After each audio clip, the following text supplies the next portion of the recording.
It is because Christians throughout history took the Great Commission literally, took it seriously, and obeyed God that you and I are here today. Most of us out here are Gentiles, and the gospel has come to us because people decided we were worth it to share the gospel with. And so, friends, now it's our turn. We are the keepers of the Great Commission in this generation. Each of us are caught up in God's mission calling to reach the lost. And so there's three possible responses. If you're a Christian, you have received this mission calling. There's three possible responses to this mission calling in our lives. One, we can simply say no. Flat out disobedience, just like Jonah did in chapter 1. And we can say no to God out of the very same motives that Jonah said no, out of fear. You know, what in the world are these nasty Ninevites going to do to me? They might skin me alive if I go and preach to them, out of fear. Out of love of comfort. You know, Jonah had a great career to his own people in the northern kingdom of Israel. I don't want to get uncomfortable. You want me to go where? To who? Nah, I don't want to do that. Fear, love of comfort, lack of compassion. You know, what if they repent? What if God forgives them? They don't deserve that, right? Friends, are any of us saying no to God, maybe out of the same motives that Jonah said no to the mission of God? Maybe it's out of fear. You say, I mean, what are my friends in school going to think of me? They're going to think I'm a total weirdo.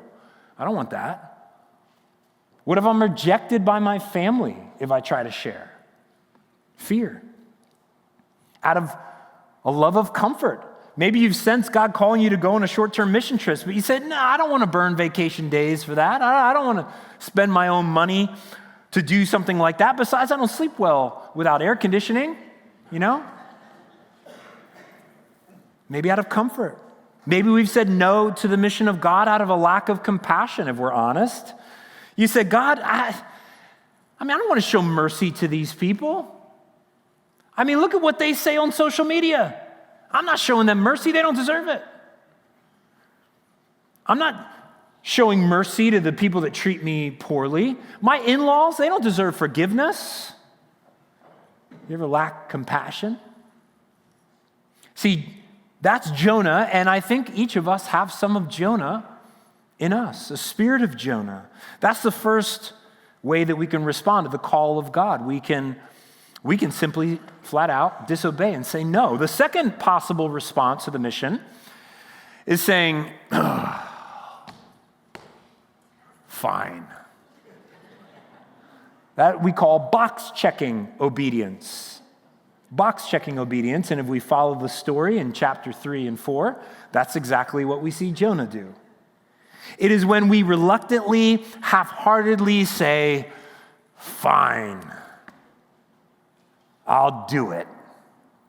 And so we go to a homeless outreach and we go, here's your box, right? We put a track on someone's car and say, done, check that off. Or maybe we tell somebody about our faith, but we just do it real quick and, get the guilt off my back, right?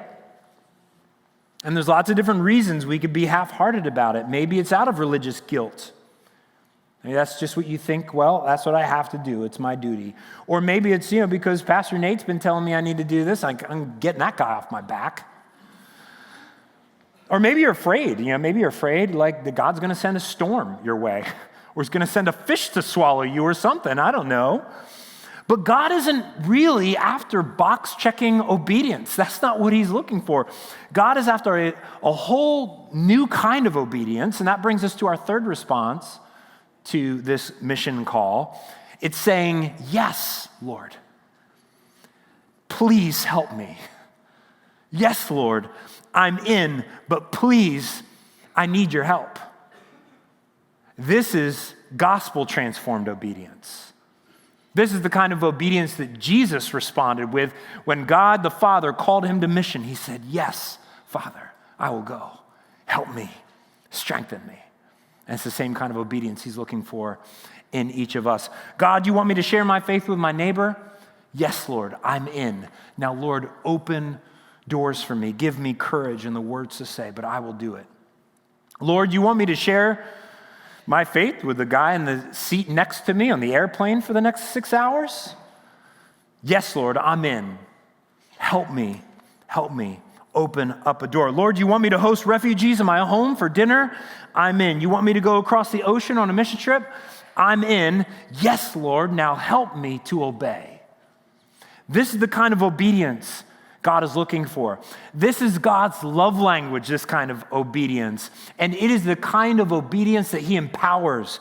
He loves to put his energy behind, his power behind this kind of obedience. 2 Chronicles 16:9, one of my favorite verses in all the Bible. The eyes of the Lord look to and fro throughout the whole earth, looking for those to support whose hearts are fully his. Those who say, yes, Lord. Now, what is the question? That's what he's looking for, friends. And I'm convinced after 25 years of following Jesus, almost 20 years of pastoral ministry, that the only way we can develop, yes, Lord, now help me kind of obedience is through a deep, personal experience with God's saving grace in our life. It's the only way that we can really respond with a gospel-transformed obedience is if we've experienced deeply the grace of God in our lives. There's a story from Luke chapter 7. Jesus is invited into the home of an insider, a religious insider named Simon, somebody very much like Jonah at the time. And there they are at this meal, and suddenly a woman, the Bible calls her a sinful woman, this is what she was known for, came in weeping, crying at the feet of Jesus. She begins wiping Jesus' feet with her tears and her hair. She breaks open an expensive bottle of perfume to anoint Jesus' feet there. And Simon is appalled. He's offended. Say, how, this sinful woman? I mean, how, she doesn't deserve to be even in your presence. How could you possibly allow this? And Jesus tells a parable with this principle, that it's those who realize their deep lostness, their deep need for God's grace and mercy and compassion and forgiveness, and then realize they can receive it. Those are the people who are deeply filled with grace and love and compassion and mercy for others. But those who don't think that they need it, the people who say, yeah, I'm a pretty good person, God, you're lucky to have me on your team, you know, those people, they don't give grace. And friends, let me just remind us, let me just tell us today, God's looking for hearts that have been transformed by the gospel. And that's how it works. That's what the gospel does. When we realize that we are just like that sinful woman, when we realize we are just like those pagan, idol-worshiping sailors, when we realize that we're going to find out that we're just like those Ninevites, that's when we receive the Lord's grace, and that's when we can respond, yes, Lord, now give me the power that I need.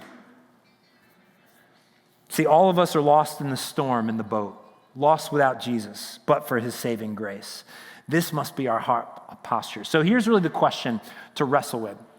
The question for us to wrestle with is, how are you responding to God's call to his mission?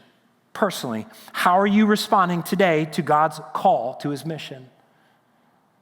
See, here's the heart diagnosis. Some of us here are responding with no or a fine, I guess, a box-checking obedience precisely because we have not had that deep experience with God's grace. Or because maybe it's been so long ago that what our faith is now is kind of cold religion. And can I challenge you today that grace is available if you've never embraced the gospel of Jesus? To make that today, that this is the day that you have that experience with him. You see yourself as a sinner lost, stranded out in that boat in the storm, and God's grace is coming upon you in the gospel of Jesus Christ. He forgives you of all of your sin. He proved it on the cross. He paid for it on the cross. Just embrace that, and you can have that experience. Maybe for the first time. Don't wait to have that. Or maybe you've already accepted that, but it's been a long time, and it's kind of, you now have like a dusty faith, you know? Go back. Would you go back to that moment that your heart was melted by the gospel and saw yourself as a sinner saved by grace, and let him renew you again? Let me close by saying this. Responding to God's mission with a yes, now help me, is a moment-by-moment, gospel-transformed obedience that we must surrender to. It is not automatic, and it is not robotic at all. And in fact, sometimes we don't even get it right the first time. Recently, Shannon and I were having breakfast, a little breakfast date at a little cafe in Wilmington. And let me just say that everything that this cafe stood for was opposite of my worldview and my value system. I mean, it's just like totally opposite in every way, from the music to the decor to the posters to the event advertising. I mean, the staff was sort of like a walking billboard for things that I was kind of on the other side of. And in my flesh, I wanted to leave. And the only reason I didn't leave is because the coffee was amazing and the food was delicious. I'm just being totally honest with you right now. See, my first reaction was disgust. My first reaction, if I'm honest, was offense. I was offended, offended by these people. And then it was judgment. Oh, these people, can't believe these people, oh. And I was thinking, man, I'm not coming here again. I can't wait to get out of there, except here, one more morsel, tiny breakfast morsel. And I got home and I started working on my sermon and said, all right, time to go to the book of Jonah. It's interesting when God does that to you. I said, wow. So convicted in that moment. I said, wow, I'm Jonah. I was thinking, Nate, I mean, how could you lack compassion when you've been given so much? Nate, where would you be except for the grace of God? Where would you be? I don't know if I could answer that question. I have no idea where I'd be, but for the grace of God in my life. I'm no different than any of those people. See, when the grace of God comes into your life, you stop dividing the world between the good people and the bad people. We're just all sinners in need of the grace of God. The dividing line between good and evil runs down every single human heart. And even if you've never acted out on every evil, wicked thing that you've ever thought, those seeds are in your heart. They're just waiting for the water for those to grow. Have you had an experience with the grace of God? Is it compelling you to say yes to mission? Where is God calling you? Is it across the hall in your workplace? Is it across the street in your neighborhood? Is it across the locker room to the guys or the girls that you are in sports with? Is it to somebody across the social lines or the religious lines or the political lines on social media?